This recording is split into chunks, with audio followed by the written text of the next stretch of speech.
它这里有个口，把它打开，把手放进去这个位置，把它伸过去就可以。打开就可以，这样子，这样。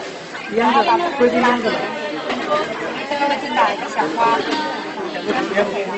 啊，把它解开，把下面这个位置抽起来搭一下肩膀，这个是蝴蝶外套，把它这个位置呢拉下来，然后往后面，这样子的话就是个背心，哎，交叉一下，这个是八字，往头上这个有点的，有点的，